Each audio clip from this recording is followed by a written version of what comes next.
Me and my homies were chilling last night. We were playing within the Ouija board. Now, see, me, I'm not big on the Ouija boards, but just for this time, I just wanted to have some fun. We were bored, and it was during, the pandemic, so we didn't really have that much things to do. So we all got the Ouija board out, and we all sat around in a circle, popped on a couple of candles, and we just started having a little seance. Now, we wasn't trying to summon anybody. We were just doing crazy shit. We were just asking people who were in the room, can you give us a sign that you're here? Um, you know, we had a glass cup because we lost the thing that we were supposed to play with the Ouija boards with, so we played with a glass.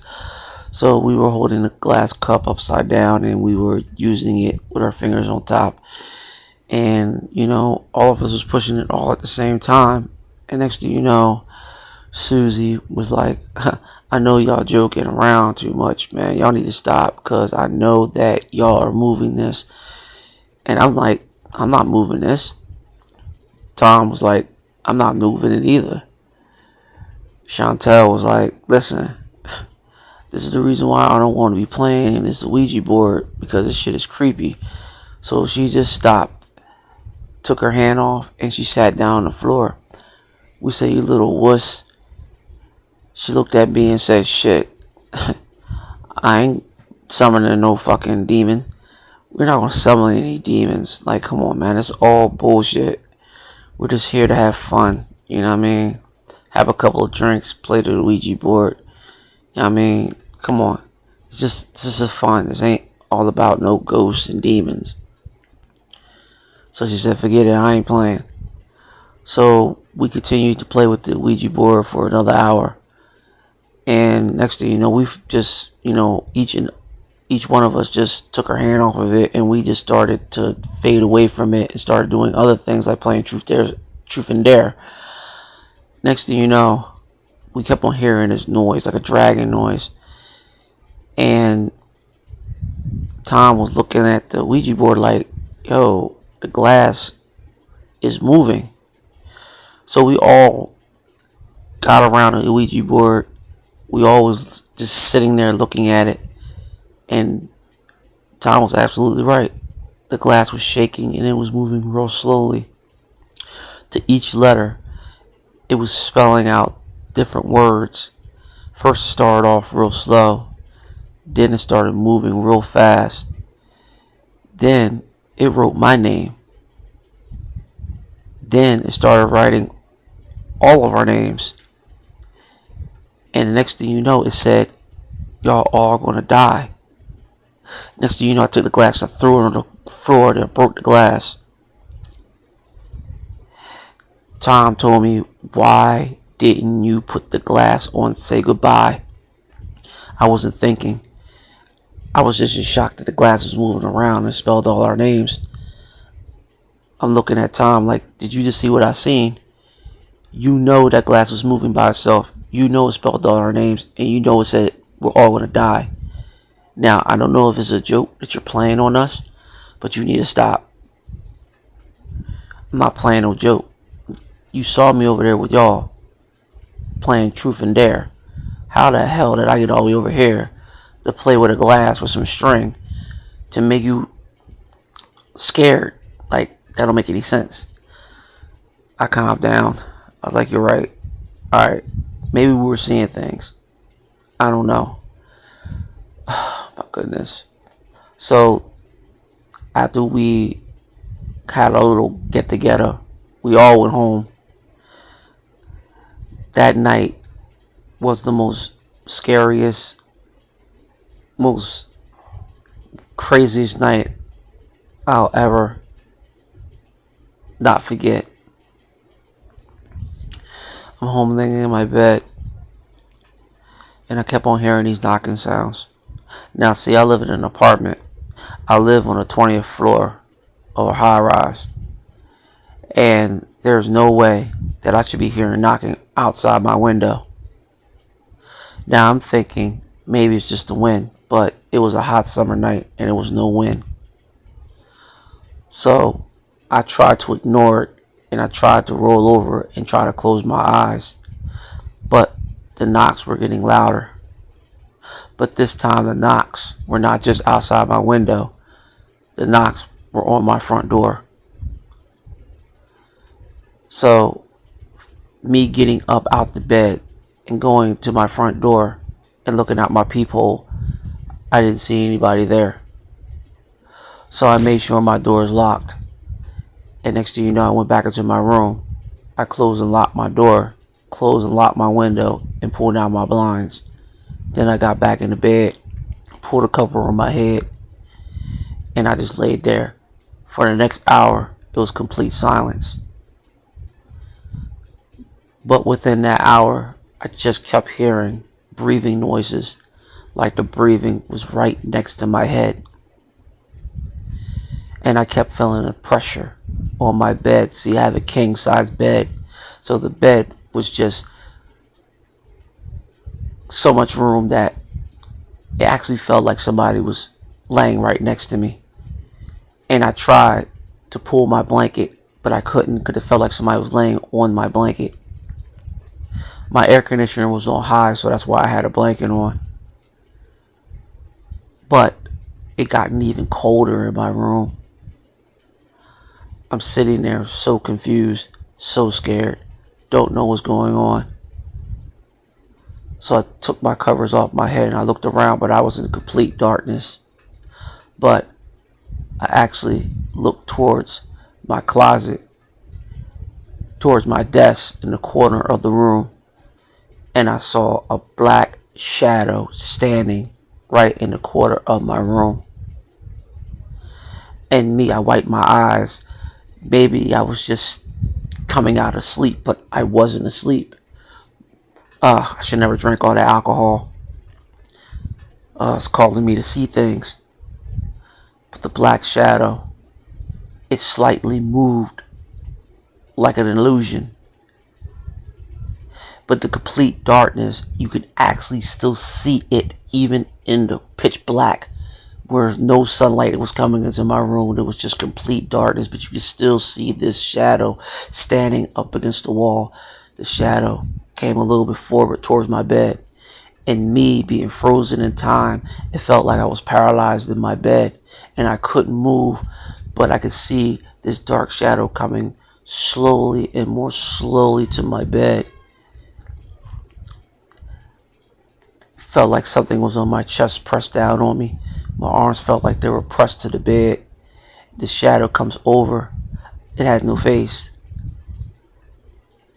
It had no noise. You couldn't even hear its footsteps. It came over and it came onto the bed and it leaned over to me. Then I woke up.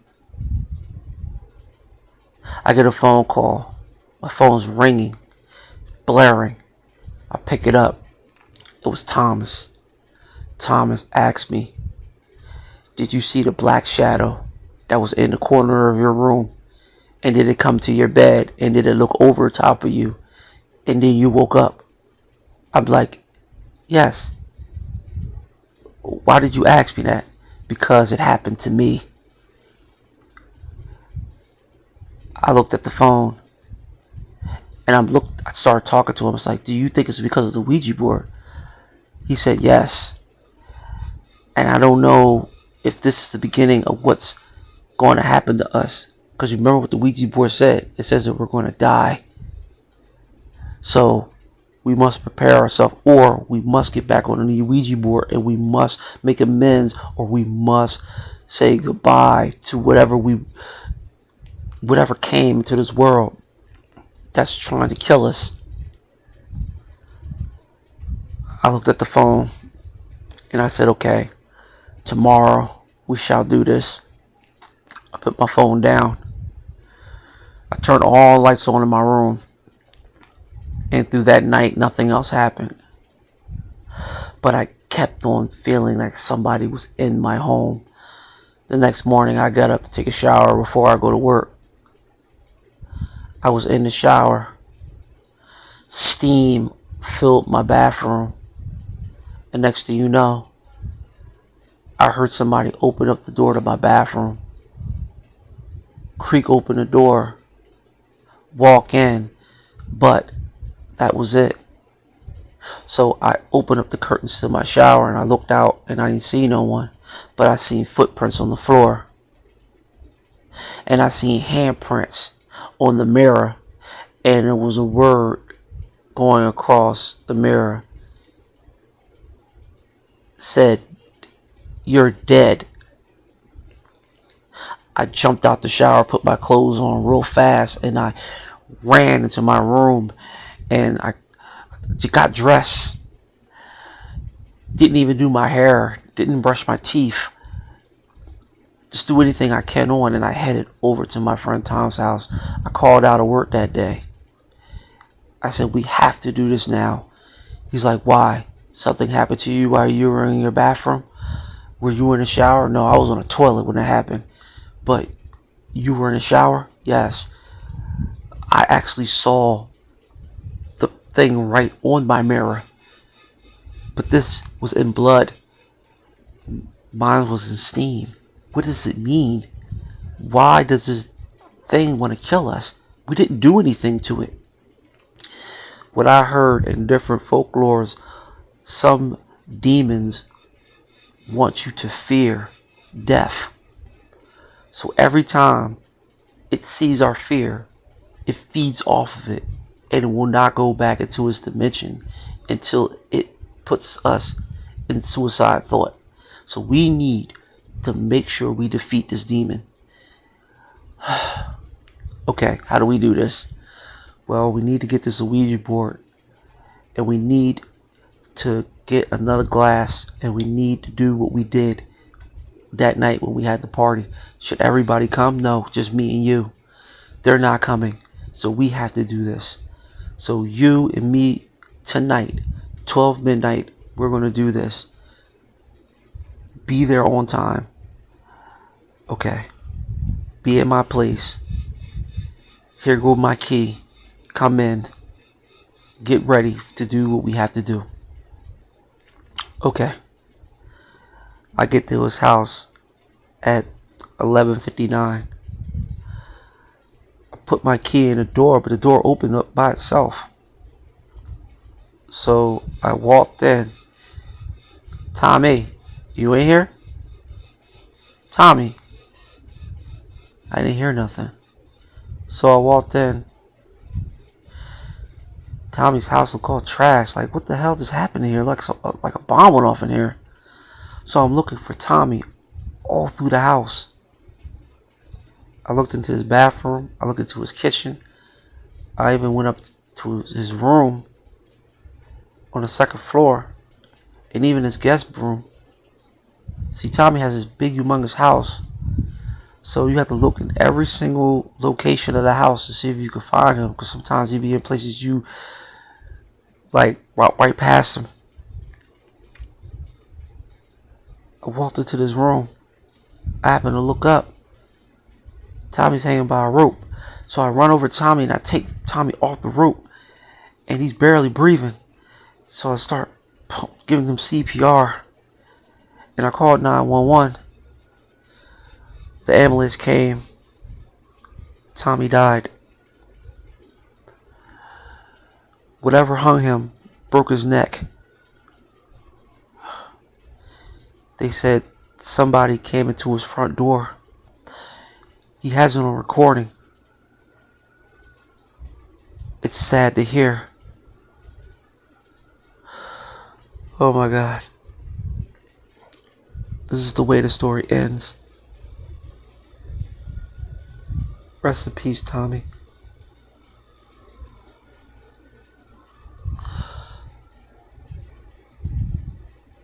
Hello, 911. Oh, you gotta come to my house. It's somebody standing in my room. It's black shadow. He's standing in the corner of my room. Sir, relax, calm down. What do you mean a black shadow? I don't know what he is. He's just standing there staring at me. Okay. Does he have any features? Is he male, female? I don't know what the hell he is. He's just standing right there. Can you please have somebody come? Oh my God. I can see his eyes. They're bloodshot red. And he has these very, very sharp teeth. Oh my God. Please send somebody. Sir, relax, please. Can you please tell me where you are? Oh, please don't hurt me. We didn't mean to use the Ouija board. We didn't mean to summon you. Sir, who are you talking to? Please, I'm begging you. We're gonna say goodbye. We're gonna get another Ouija board and say goodbye so we can send you back. Sir, please, where is your location so we can get the police out to you? He's gonna kill me. He keep on saying it in my head, he's gonna kill me. He wants me to get a rope. He wants me to get a rope. He wants me to wrap it around my neck and hang myself. Sir, do not do nothing. Please tell me your address so we can get a unit out to you. I got to do it. He's telling me to do it. I must obey him. I must obey. Get this chair. Sir, is that a chair being dragged across the floor? He's going to die. He's going to die. He's going to die. He's going to die. He's going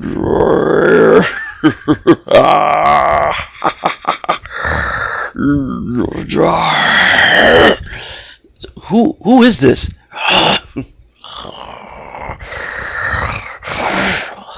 He's going to die. He's going to die. We're going to get a unit out there.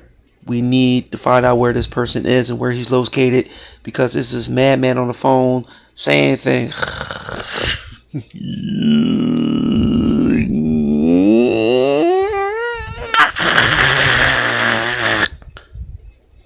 Hello? Hello? Hello? Hello? Did we get that unit out there? Did you find out where he is? Send a unit out there. Send a unit out there now.